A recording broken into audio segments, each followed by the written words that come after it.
Mi nombre es Carlos y me gustaría contar mi historia de vida, principalmente de mi infancia, porque pasaron muchas cosas cuando era niño. La verdad es que aprendí mucho. No estoy seguro de cómo funcionan las cosas para los niños de ahora, tan inmersos en los medios audiovisuales desde pequeños. Estoy convencido de que esta marea de información a la que están expuestos interfiere bastante con la imaginación, que para ellos debería ser una fuente inacabable de creación de mundos fantásticos. Para mi generación, una caja de cartón se convertía en cualquier cosa que nuestra mente pudiera soñar. Así, miles de imágenes se formaban en nuestra cabeza, a pesar de que ahí no hubiera nada. Esta capacidad de crear realidades inexistentes era lo que a muchos de nosotros nos llevó a experimentar el conocido caso de los amigos imaginarios en nuestras edades tempranas. Yo, por ejemplo, tenía uno de estos amigos imaginarios. Al principio, sentía que jugaba conmigo, aunque nunca pude verlo.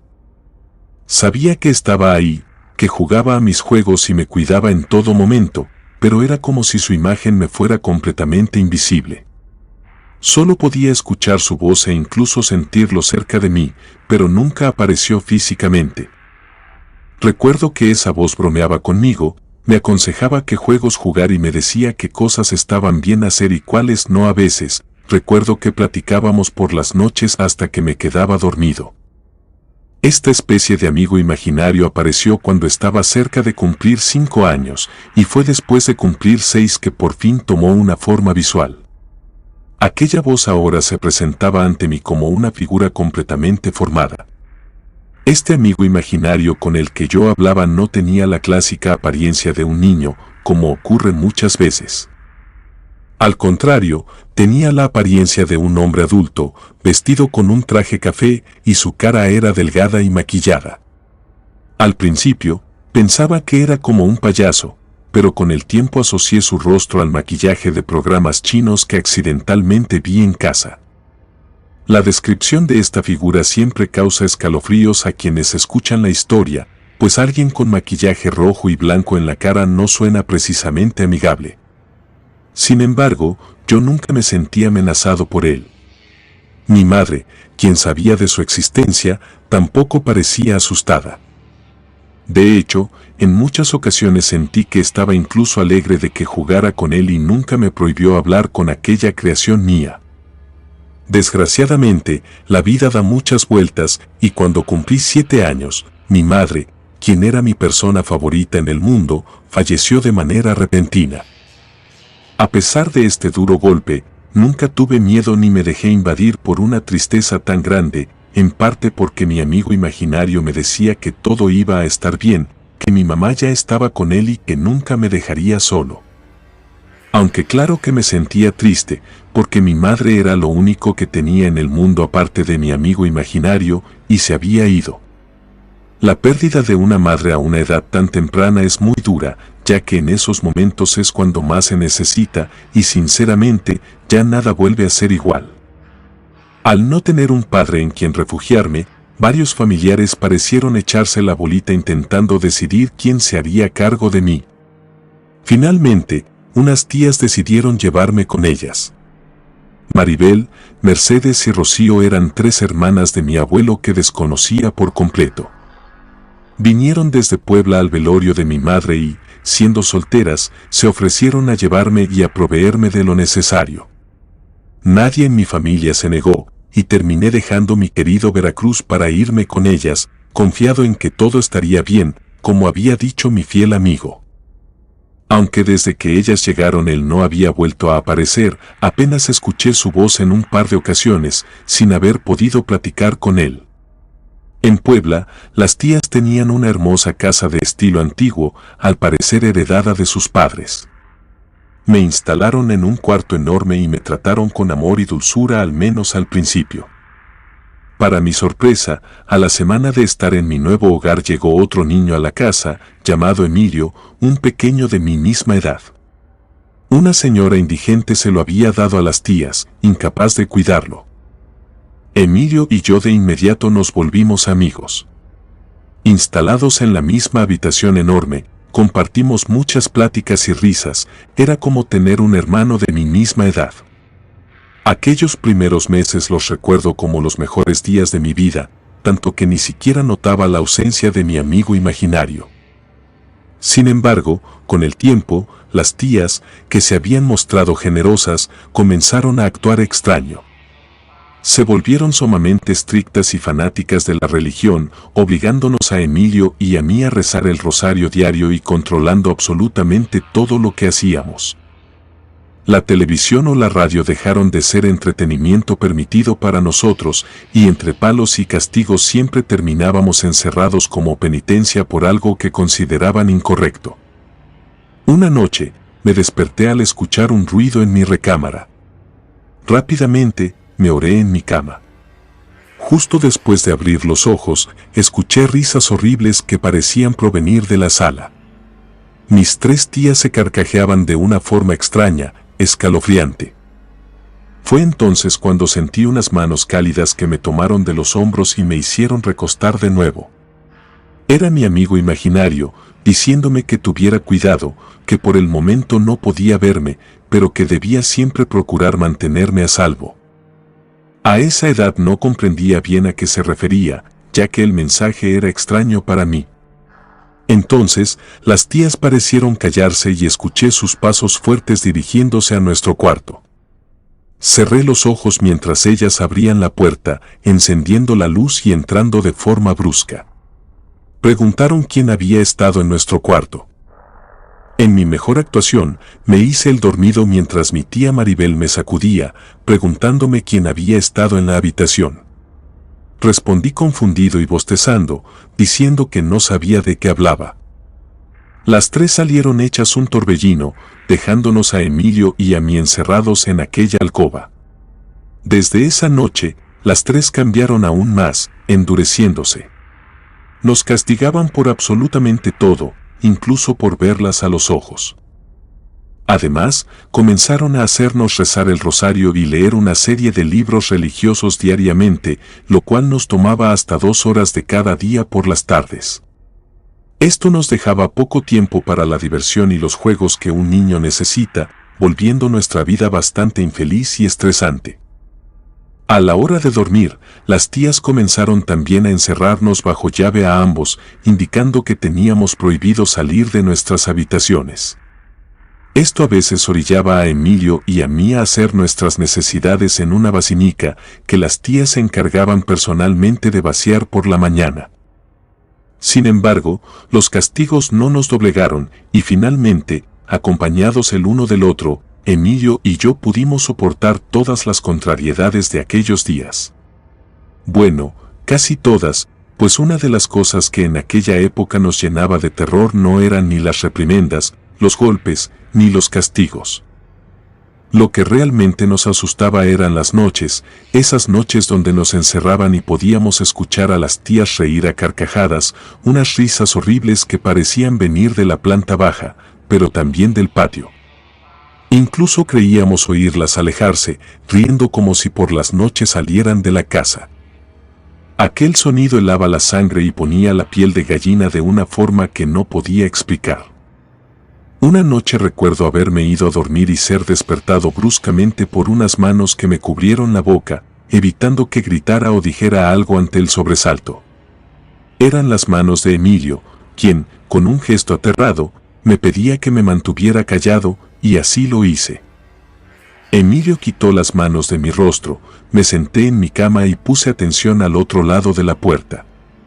Unos pasos se escuchaban rondar ansiosos, yendo y viniendo incansablemente.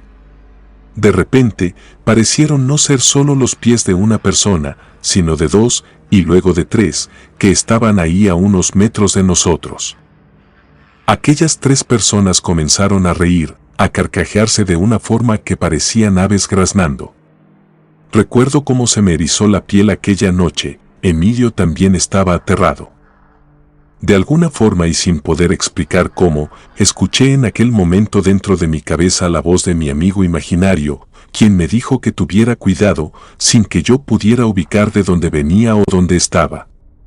Emilio y yo comenzamos a sentir una pesadez que nos hizo quedarnos dormidos a pesar del miedo. En aquel sueño, pude ver a mi amigo imaginario acercarse y decirme nuevamente que todo iba a estar bien, que únicamente tenía que aguantar un poco más y que pronto todo iba a mejorar. Aquel sueño me reconfortó de una forma muy extraña y pude dormir plácidamente durante las horas siguientes, sin importar lo que estuviera pasando afuera de nuestra habitación. Durante las noches siguientes, continué despertando por aquellas carcajadas horrendas afuera de nuestra puerta, pero también, después de hacerlo, siempre sentía aquella pesadez que me llevaba a un sueño plácido y profundo, haciendo que no me importara nada más.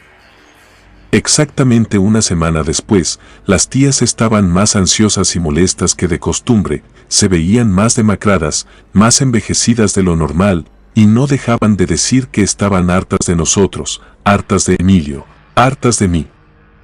A pesar de que nosotros siempre cumplíamos con todo lo que nos decían y acatábamos órdenes de formas que aún me cuesta trabajo creer.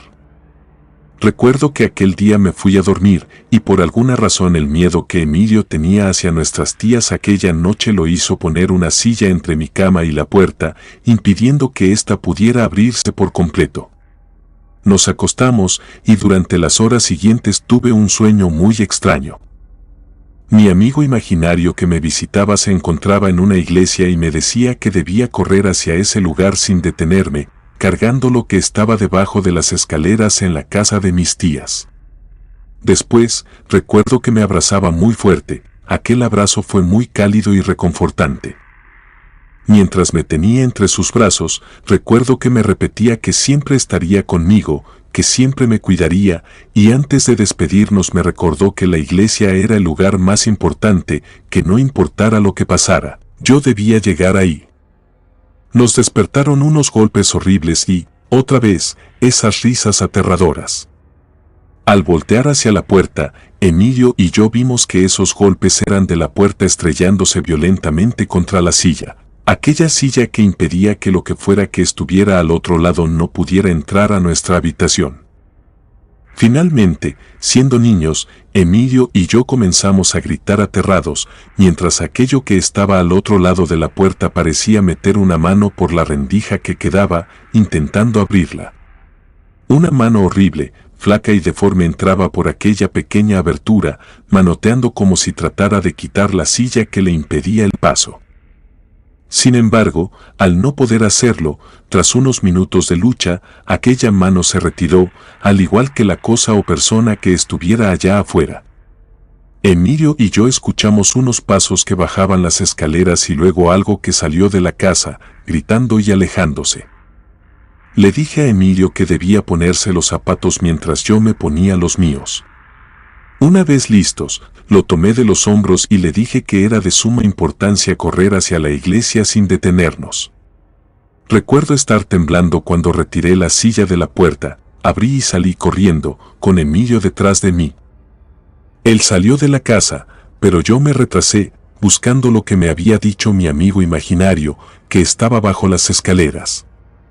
Recuerdo que era un bulto hecho de unos trapos deshilachados de color negro que envolvían cosas alargadas.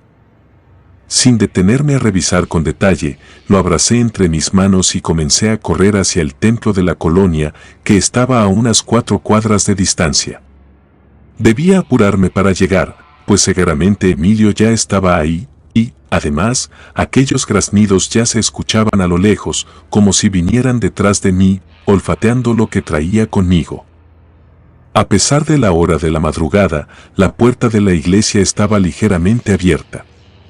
La empujé con mi cuerpo mientras le gritaba a Emilio que me ayudara. En el momento en que el bulto tocó el piso, unos gritos horribles resonaron en la distancia, como si de magia se tratara. Una pesadez se apoderó de mí, haciéndome caer dormido en el piso casi de inmediato.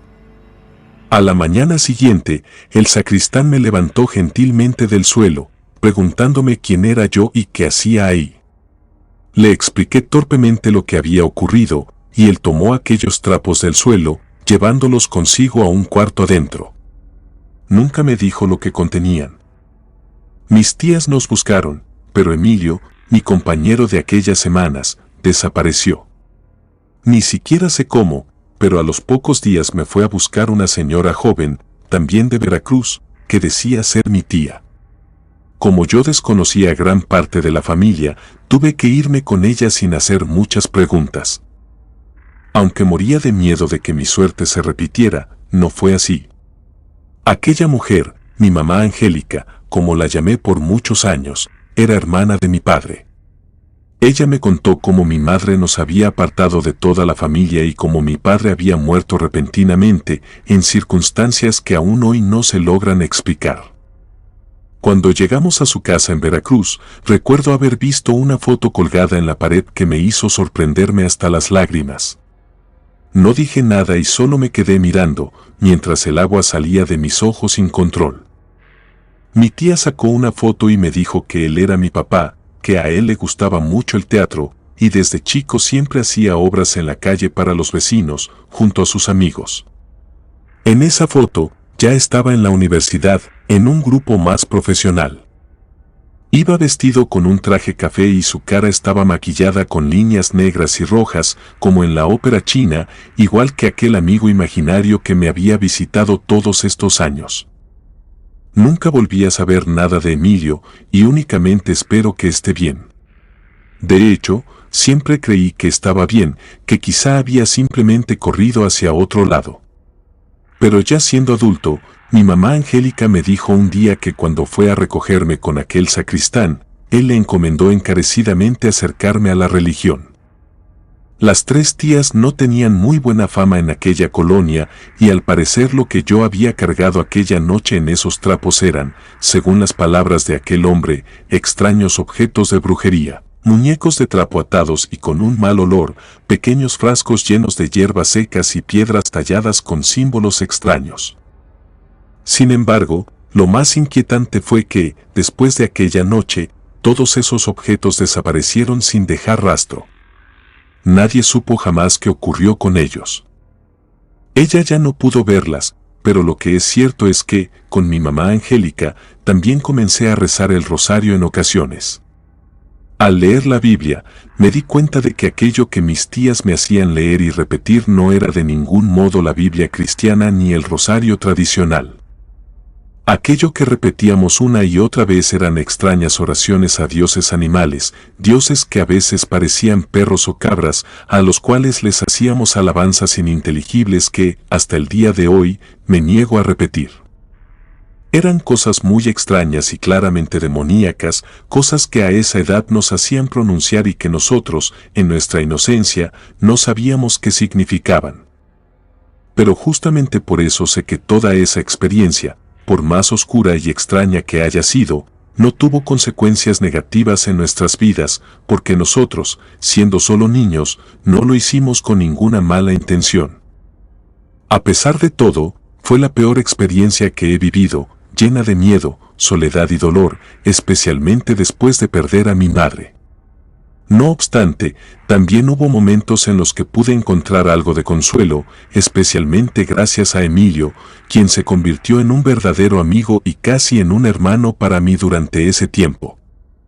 Él estuvo a mi lado en los peores días, y aunque éramos dos niños atrapados en una situación que no entendíamos del todo, nos apoyábamos mutuamente, y eso es algo que agradezco hasta el día de hoy.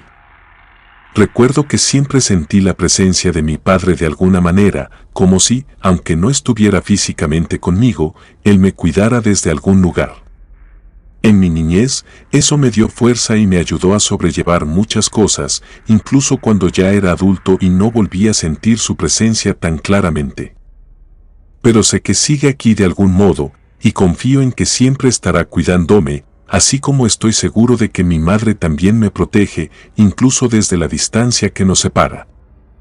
Ambos son una parte importante de mi vida, y es gracias a ellos que pude seguir adelante y que hoy estoy aquí, recordando todo esto y reconociendo que, a pesar de las dificultades, ellos nunca me dejaron realmente solo. Comunidad de Relatos de Terror, quiero enviarles un gran saludo y agradecerles por todo el apoyo que le han brindado a este proyecto. Ya somos más de 20,000 suscriptores y nuestra próxima meta es llegar a los 21,000. Gracias por todo su apoyo.